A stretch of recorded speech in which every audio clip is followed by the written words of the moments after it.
Olá, alunos, tudo bem? Hoje falaremos de cadeias e teias alimentares, mas primeiro precisamos falar do ecossistema. Esse ecossistema, na verdade, é a junção de duas situações bem clássicas, que são, na verdade, os fatores abióticos e os fatores bióticos juntos. Quais são os fatores abióticos? Seriam eles água, luz, temperatura, pressão, todas as situações de indivíduos que não oferecem, ou seja, não têm vida. Já os fatores bióticos, na verdade, são os seres vivos que compõem esse ecossistema. Mas como eles subdividem? Eles subdividem da seguinte maneira. Primeiro nós vamos ter uma espécie. Essa espécie, esses indivíduos da mesma espécie, certo? Quando se juntam, formam uma população. Quando essa população interage com outras populações, nós teremos uma comunidade. Esta comunidade, na verdade, é o meio biótico. Então eu tenho comunidade como meio biótico, todos os outros referenciais como meio abiótico. Quando eu junto os dois, imediatamente eu tenho um ecossistema. Portanto, queridos, o ecossistema nada mais é do que a junção do planeta, ou seja, das estruturas abióticas, ou seja, aquelas que não têm vida, certo? Com os seres vivos que nela habitam. Esses seres vão se interligando, certo? Na dependência de moradia, na dependência alimentar e vão construindo o que a gente chama de ecossistema.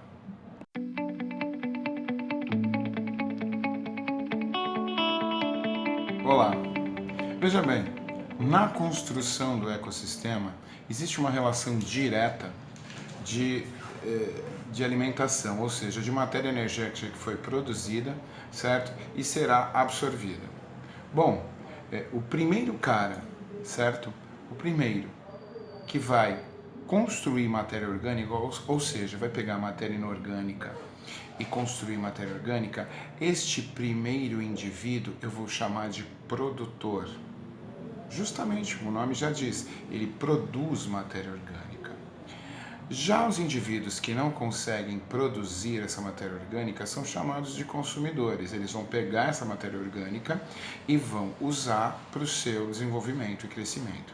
Esses consumidores podem ter variados estágios e vão se chamar consumidor primário, secundário e assim sucessivamente. No final dessa cadeia, supostamente no final dessa cadeia, eu terei um cara que vai devolver a matéria inorgânica ao ambiente, ou seja, um decompositor. Como o próprio nome já está dizendo, decompõe, aquele que compõe e aquele que decompõe a matéria orgânica. Portanto, o produtor é aquele que pega a matéria inorgânica e transforma em orgânica, passa pelos níveis de consumidores e chega a um decompositor. Fazendo uma observação, não é necessário que numa cadeia alimentar exista muitos consumidores. Até o próprio produtor pode não ser consumido por ninguém, pode ser decomposto. Por exemplo, uma árvore morreu e ela foi decomposta por fungos, certo, na floresta, e a matéria orgânica que estava contida nesse vegetal vai ser devolvida ao solo. Um exemplo claro, por exemplo, é o solo da Amazônia, que é extremamente pobre. O que faz com que as árvores recuperem o material justamente são as folhas que caem e vão sedimentando o solo e dando matéria inorgânica para esse vegetal, ok?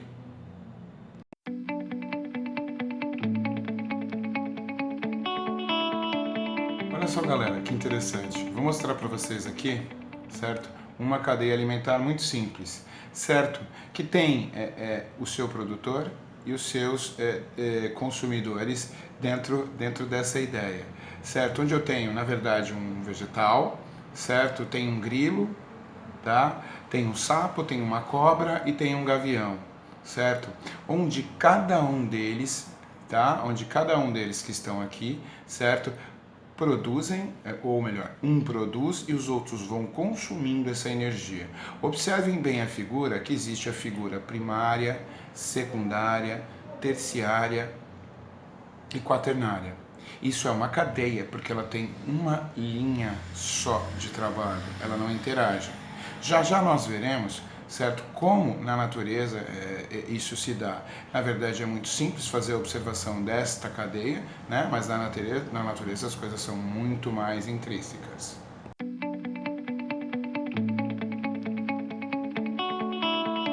Veja só, se você observar aqui, você vai ver o seguinte, você vai ver que existe um vegetal, que é um capinzinho aí que a gente colocou, existe um coelho, existe uma ave de rapina, existe uma cobra, existe um sapinho, certo? E existem grilos. Se você observar bem, você vai ver várias cadeias aí entrelaçadas. E onde que elas participam dessa ideia? Presta atenção, matinho, certo? Que é um produtor de matéria energética, certo? Este matinho que está aí na figura, certo? O coelho se alimenta dele, presta atenção na seta, que a seta sai do matinho em direção ao coelho e do coelho em direção à ave de rapina. Consumidor primário, o coelho, a ave de rapina, consumidor secundário, e a cadeia acaba aí. Mas se eu seguir, esse coelho só pode ser comido, certo? Por uma ave de rapina? Não, ele pode ser comido por outros animais. Isso acontece muito na natureza. Se você olhar produtor, matinho, se você olhar coelho, consumidor primário, você olhar cobra, que come o coelho, consumidor secundário, certo? E a cobra é comida também pelo gavião, certo? Eu já tenho um consumidor quaternário aí, certo? Ou melhor, terciário. Mas vamos olhar pela situação do matinho. O matinho está ali, certo? Eu estou observando a figura aqui junto com vocês, certo? Esse matinho é consumido por insetos, grilos, que são representados aqui na figura, certo? Depois por um sapinho e depois por uma siriema. Consumidor primário, os grilinhos, consumidor secundário, sapinho, consumidor terciário, uma siriema. Porém, esse sapinho também pode ser comido pela cobra, que também pode ser comido pelo gavião. Então, se a gente seguir essa sequência, ela vai ser a seguinte: matinho, consumidor primário, grilinho, consumidor secundário, sapinho, consumidor terciário, cobra, consumidor quaternário, gavião. Olha só, vários indivíduos na natureza participam, certo, de um banquete, vamos colocar assim. É uma ideia alimentar. Ele não come só um ser vivo, ele come vários outros que participam de outras cadeias. O que é mais comum de a gente encontrar na natureza geralmente são as teias alimentares, porque elas representam melhor o ambiente que você está vendo. Então, para terminar, nós vimos cadeias alimentares e teias alimentares. Cadeias alimentares têm um produtor, consumidores e um decompositor, certo? Várias cadeias alimentares, todas colocadas juntas, vão originar uma teia alimentar.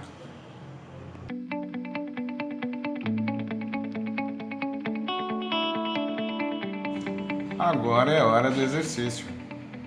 Esses exercícios já devem estar em mão de vocês e nós vamos ler e observar as situações para que a gente possa responder esses exercícios com tranquilidade. Lembrando a vocês que eu não vou lhe dar a resposta, você precisa procurar, mas vou te dar dicas, certo? Em cima do conteúdo que foi explicado, em cima do material que está aí com vocês.